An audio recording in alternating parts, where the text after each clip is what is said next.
You know what's funny? We spend our entire lives running away from pain, yet the moments that break us open are often the ones that shape us into who we're meant to become. Right now, as you're watching this, you might be going through something that feels impossible to bear. Maybe you're sitting in your car after a long day, feeling completely drained. Maybe you're lying in bed at 2 a.m., wondering how everything fell apart so quickly. Or maybe you're just tired. Tired of pretending you're okay when you're not. Tired of wearing that mask that's become too heavy to carry. Here's the contrast that will change everything.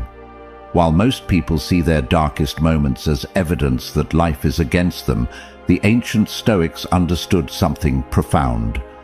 Our greatest pain often becomes our greatest teacher. The very experiences we try to escape are the ones calling us toward our truest strength. Marcus Aurelius, who ruled an empire yet faced personal tragedies that would crush most people, wrote in his personal diary, "The mind that pursues the good, whether it achieves it or not, is honored by its very pursuit." He wasn't writing this for public praise. He was reminding himself that even in loss, even in heartbreak, even when everything seems meaningless, there's honor in continuing to seek what's good. I want to be honest with you about something. This video might make you cry, and I'm not sorry about that, because sometimes we need to feel the weight of our own strength. Sometimes we need to remember that we've survived every difficult day so far, and that's not a small thing. That's extraordinary. You see, we live in a world that tells us to avoid discomfort at all costs. Swipe away from anything that makes you feel. Buy something to fill the emptiness. Distract yourself until the feeling passes. But what if I told you that the very thing you're running from is actually the doorway to becoming who you're meant to be? The Stoics didn't have smartphones to escape into. They didn't have endless entertainment to numb their pain. When Marcus Aurelius lost children, when Epictetus was enslaved and tortured, when Seneca faced exile and death, they had to sit with their humanity. And in that sitting, they discovered something we've forgotten. Our pain is not our enemy. Our struggles are not evidence of our weakness. They are the raw material of our transformation. Right now, someone watching this is fighting a battle no one knows about. Someone is grieving a loss that changed everything. Someone is facing a fear that feels bigger than their courage. And someone is wondering if they have what it takes to keep going. I'm here to tell you something the Stoics knew. You do. Not because you're superhuman, but because you're human. This isn't going to be another video that tells you to think positive or pretend your problems don't exist. This is about learning to dance with your difficulties, to find meaning in your mess, and to discover that the very things breaking your heart might be breaking it open to hold more love, more wisdom, more compassion than you ever thought possible.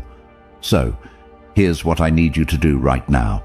If this is speaking to you, hit that like button, not for me, but as a commitment to yourself that you're ready to hear some truths that might be uncomfortable but necessary. Drop a comment and let me know you're here, fighting your own battles with courage. Share this with someone who needs to remember their own strength. Subscribe to this channel because we're building a community of people who choose growth over comfort. And please, don't skip any part of this video. Every word is chosen carefully for someone who needs to hear it, and that someone might be you. The next few points aren't just ideas, they're invitations.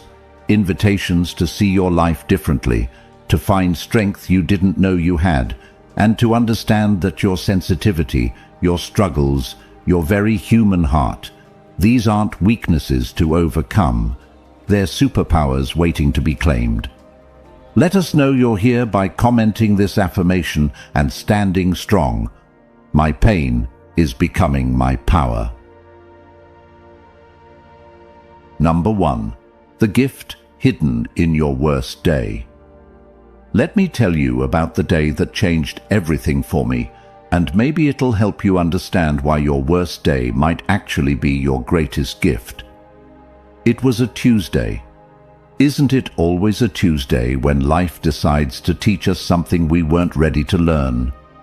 I woke up thinking it was just another ordinary day. By evening, everything I thought I knew about myself, my relationships, and my future had crumbled. You know that feeling when the ground underneath you just disappears, when the story you've been telling yourself about your life suddenly doesn't make sense anymore. That's where I found myself, and maybe that's where you are right now too. Here's what the Stoics understood that we've forgotten. Our worst days aren't punishments, they're revelations. Epictetus, who knew something about having terrible days, taught us, it's not what happens to you, but how you react to it that matters. But here's the part we miss. He wasn't saying this from a place of privilege. He was saying this as a man who had been enslaved, who had his leg broken by his master, who lost everything that society said made life worth living. And yet from that depth of human suffering, he discovered something beautiful. When external things are stripped away, what remains is purely, authentically you. Your worst day doesn't define you, it reveals you. It shows you what you're made of when everything else falls away. I remember sitting in my car that night, crying in a way I hadn't cried since I was a child. Not the pretty tears you see in movies, but the ugly, soul-shaking kind that come from somewhere deep and raw. And in that moment of complete breakdown, something shifted. I stopped asking, why is this happening to me? And started asking, what is this here to teach me? That question changed everything. Because suddenly, instead of being a victim of my circumstances, I became a student of my own life. The pain didn't go away. It transformed into something useful. The fear didn't disappear. It became fuel for courage I didn't know I possessed. Your worst day is trying to show you something about your resilience that you can't learn any other way. It's revealing depths of strength you possess that comfort could never uncover.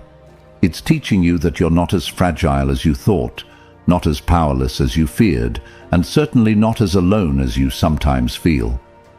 Think about it. Every person you admire, every story that moves you, every example of human greatness you've ever encountered, they all have one thing in common. They all had a day, or many days, when everything fell apart. And they all made the same choice you're being invited to make right now, to let that breaking become a breaking open. The gift hidden in your worst day isn't obvious at first. It's wrapped in confusion, tied with ribbons of pain, and delivered at the worst possible time. But inside that terrible gift is everything you need to become who you're meant to be. Inside is the compassion you'll have for others who are suffering. Inside is the strength you'll need for challenges you can't even imagine yet. Inside is the wisdom that only comes from walking through the fire and realizing you didn't burn. You were refined. Your worst day isn't the end of your story. It's the beginning of a better chapter. Not better because life becomes easier, but better because you become stronger, wiser, more compassionate, more real. If you're ready to let your hardest moments teach you, drop this in the comments. My worst day revealed my best self. Number 2, why your sensitivity is your secret weapon. They told you that you feel too much, didn't they? That you're too sensitive, too emotional, too intense. Maybe they said it with concern, maybe with frustration, but the message was clear. There's something wrong with feeling so deeply in a world that seems to reward numbness. Here's what I wish someone had told you earlier. Your sensitivity isn't a flaw to fix. It's a superpower you've been taught to hide. Seneca, one of Rome's greatest philosophers, wrote letters to his friend that were so emotionally honest, so vulnerable, that 2,000 years later, they still make people cry. He wrote, "Every new beginning comes from some other beginning's end." But here's what's beautiful about that quote. He wasn't writing it as cold philosophy. He was writing it through tears, through loss, through the kind of heartbreak that only someone who feels deeply can know. The Stoics weren't emotionless robots like people think. They were the most emotionally intelligent people of their time. They felt everything. They just learned to feel it without being destroyed by it. There's a difference between feeling deeply and drowning in those feelings. Your sensitivity allows you to experience life in high definition, while others are stuck watching a black and white TV. You know what your sensitivity really is? It's your ability to pick up on things others miss. When someone is hurting, you feel it in your chest. When something is beautiful, it moves you to tears. When something is wrong, your whole body knows it before your mind catches up. This isn't weakness. This is wisdom that can't be taught in books. Your emotions aren't random. They're information. They're your inner guidance system trying to tell you something important. When you feel anxious about a relationship, that's not you being paranoid. That's you picking up on real inconsistencies your logical mind hasn't processed yet. When you feel excited about an opportunity everyone else thinks is crazy, that's not you being naive. That's your intuition recognizing potential others can't see. The world needs people who feel deeply. We need people who care so much it hurts sometimes, because caring is what changes things. We need people who can sense when someone is struggling behind their smile, who can feel the beauty in a sunset so deeply they have to stop and appreciate it, who can sense injustice in their bones and feel compelled to do something about it. Your tears aren't signs of weakness. They're signs that you're fully alive. Your intense emotions aren't problems to solve. They're gifts to appreciate. Your ability to feel another person's pain isn't a burden to carry. It's compassion in action. Stop apologizing for feeling things deeply. Stop trying to numb what makes you human. Stop believing the lie that strength means feeling less. Real strength means feeling everything and still showing up, still caring, still choosing love even when it's scary, still believing in goodness even when the world gives you reasons not to. Your sensitivity is your secret weapon because it allows you to connect with people in ways that surface-level interactions never could. It allows you to create, to love, to inspire, to heal, not despite your deep feelings, but because of them. If you agree that sensitivity is your superpower, drop this in the comments. My sensitivity is my strength, not my weakness. Number 3. The art of losing everything and finding yourself. There comes a moment in every person's life when everything they thought they needed gets stripped away. Maybe it's all at once: a job, a relationship, a dream, a person you loved, gone.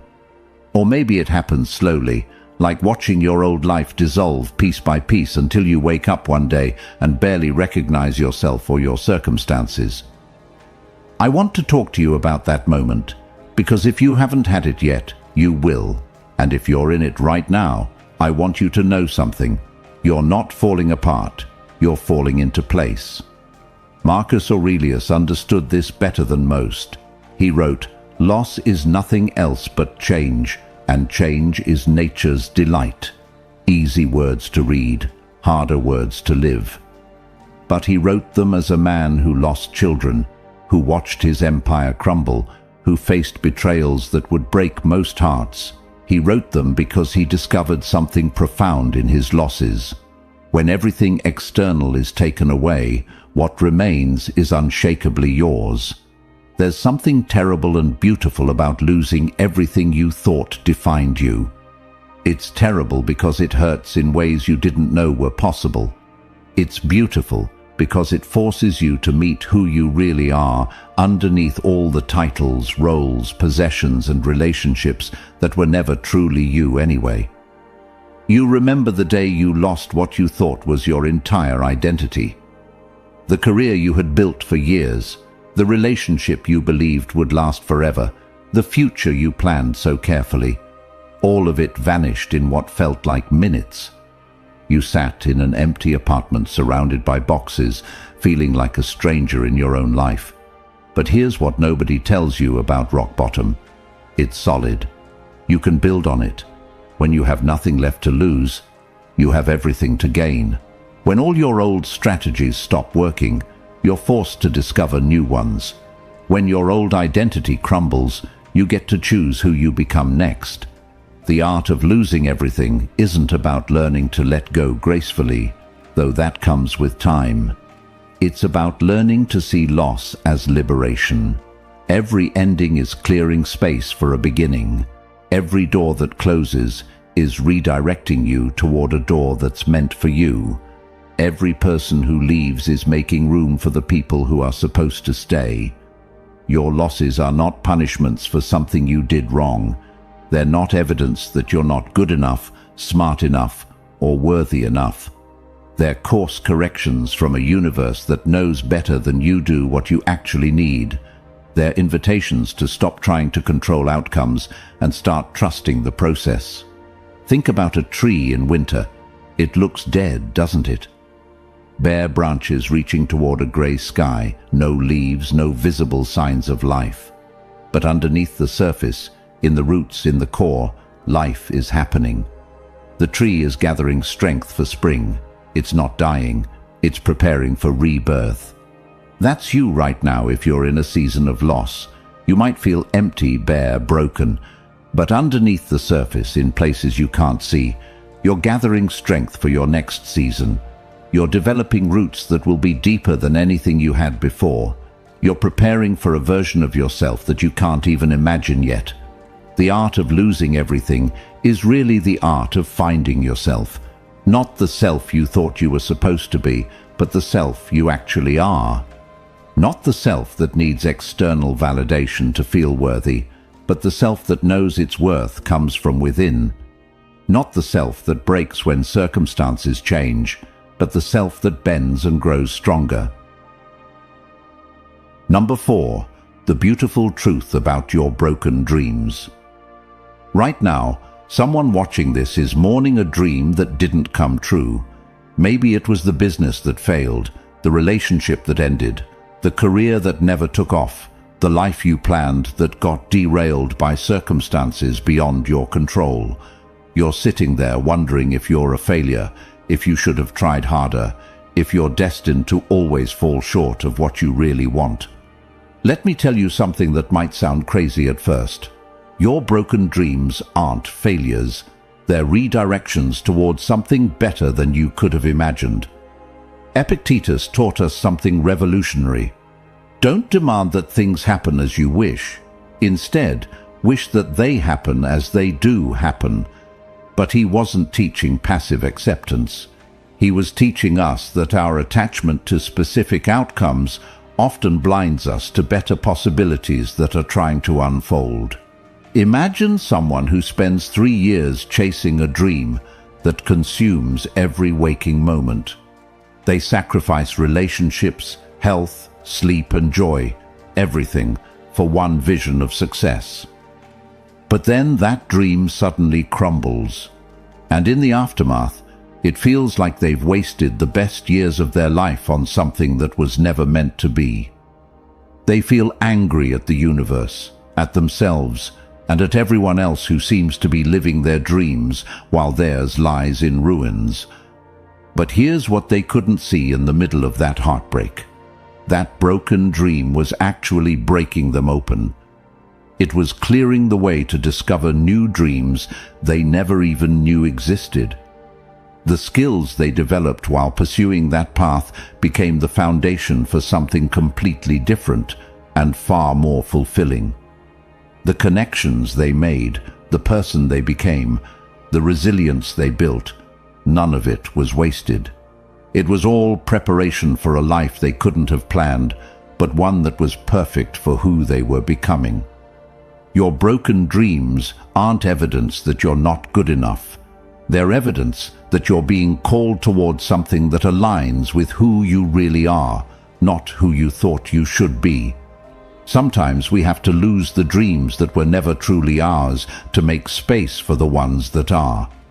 Think about it this way. When a river encounters a boulder, it doesn't see it as failure. It flows around it, finding a new path that often turns out to be more beautiful than the original route. That boulder isn't stopping the river. It's creating a more interesting journey. Your broken dreams are teaching you things about yourself that success never could. They're showing you that your worth isn't tied to achievements. They're revealing strengths you didn't know you possessed. They're developing a kind of wisdom that only comes from having your heart broken open and choosing to keep it open anyway.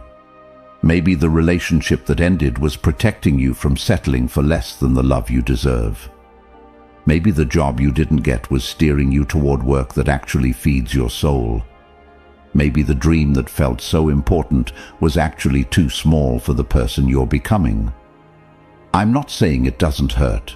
I'm not saying you shouldn't grieve what didn't work out. Feel the disappointment fully. It's part of being human. But don't let that grief convince you that you're not meant for beautiful things. Don't let one closed door make you believe that all doors are closed. Your broken dreams are composting into soil for new dreams to grow. Dreams that fit you better. Dreams that honor who you've become through the breaking and rebuilding. Dreams that you couldn't have dreamed when you were still holding so tightly to the old ones. Trust the process, even when you can't see where it's leading. Trust that your life has an intelligence that's working for you, not against you. Trust that what feels like an ending might actually be the most important beginning you'll ever experience. If you're ready to trust that broken dreams lead to better ones, drop this in the comments. My broken dreams are becoming better dreams. Number 5. Why your struggle is sacred. I need to tell you something that might change how you see every difficult moment in your life. Your struggle isn't a bug in the system, it's a feature. It's not something going wrong, it's something going right, just in a way you weren't expecting. We live in a culture that treats struggle like a disease to be cured as quickly as possible. Pop a pill, buy a solution, think positive thoughts, manifest your way out. But what if the very thing we're trying to escape is actually the most sacred part of our human experience? The Stoics had a beautiful concept they called amor fati, love your fate. Not just accept it, not just tolerate it, love it. Marcus Aurelius wrote, "Accept the things to which fate binds you, and love the people with whom fate associates you." He was saying that our struggles aren't random punishments, they're perfectly placed teachers. I remember sitting with a friend who was going through a divorce after 20 years of marriage. She kept apologizing for crying, kept saying she should be stronger, kept beating herself up for not being able to get over it faster. And I realized something heartbreaking. We've been taught to be ashamed of our struggles instead of honoring them. Your struggle is sacred because it's turning you into someone you couldn't become any other way. That anxiety you carry, it's teaching you empathy for others who fight invisible battles. That depression that feels like a weight on your chest, it's deepening your capacity for joy in ways that easy happiness never could.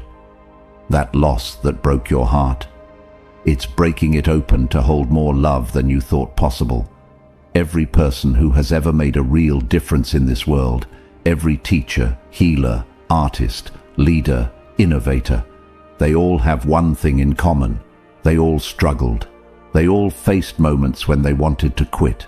They all wondered if they were strong enough, smart enough, worthy enough, and they all discovered that their struggle wasn't their weakness. It was their qualification. You can't comfort someone through their darkest night if you've never experienced your own. You can't guide someone through grief if you've never lost something precious. You can't inspire someone to keep going if you've never wanted to give up yourself. Your struggle is giving you credentials that no university could provide and wisdom that no book could teach. But here's the part that makes it sacred. You get to choose what your struggle means. You can let it make you bitter or let it make you wise. You can let it close your heart or let it break it open to hold more compassion. You can let it convince you that life is unfair, or let it teach you that life is difficult for everyone. And that's what makes human connection so beautiful. Your struggle is also sacred because it's temporary. Not in the sense that it will disappear completely, but in the sense that it's always changing, always moving, always transforming you into someone new. The you who entered this struggle is not the same you who will emerge from it. And that transformation, that's the sacred part. Right now, in this moment, you are in the middle of becoming someone incredible, someone who has walked through fire and chosen to see it as purification rather than destruction, someone who has faced their worst fears and discovered they were stronger than they knew, someone who has been broken and chosen to let the cracks become where the light gets in. Your struggle is sacred because it's yours. It was designed specifically for you by a universe that believes you can handle it. Not easily, not without scars, not without tears, but ultimately, victoriously. Number 6. The courage to start over. There's a moment that comes to all of us, maybe more than once, when we realize we have to start over. Not because we failed, not because we gave up, but because we've outgrown who we used to be and the life we built for that person no longer fits. Starting over at 25 feels like an adventure. Starting over at 35 feels terrifying. Starting over at 45 feels impossible. Starting over at any age when you thought you had it all figured out, that takes a kind of courage that not everyone understands. Seneca, who lost his fortune, his position, and eventually his life, understood this courage intimately. He wrote, "Life is long if you know how to use it." What he meant wasn't that we should live longer. He meant we should live more fully, even if that means starting over when staying comfortable would be easier. Imagine a woman in her early 50s who decides to leave a successful law career to become a school teacher. To many, it looks like she's lost her mind. Why walk away from financial stability and a respected profession to start at the bottom of a completely different field? Why choose uncertainty over comfort? But for her, it's not about escaping something bad. It's about answering a deeper calling. Working with children reignites a passion that had been buried for years. She rediscovers why she once fell in love with learning, and that clarity makes the leap worth it. Starting over isn't about erasing your past. It's about integrating everything you've learned into something that serves who you're becoming. Every mistake you made, every lesson you learned, every skill you developed, none of that disappears when you change directions. It all becomes part of your foundation for building something new. The courage to start over is really the courage to trust yourself more than you trust other people's opinions. It's choosing growth over comfort, possibility over security, authenticity over approval. It's saying, I don't know what's going to happen, but I know I can't stay where I am. Maybe you're sitting there right now knowing you need to start over in some area of your life. Maybe it's a relationship that's been dead for years, but you're scared to be alone. Maybe it's a career that pays the bills but kills your soul. Maybe it's a version of yourself that everyone expects you to be, but that feels like wearing clothes that no longer fit. Here's what I want you to know. Starting over isn't giving up. It's growing up. It's the difference between accepting what is and creating what could be.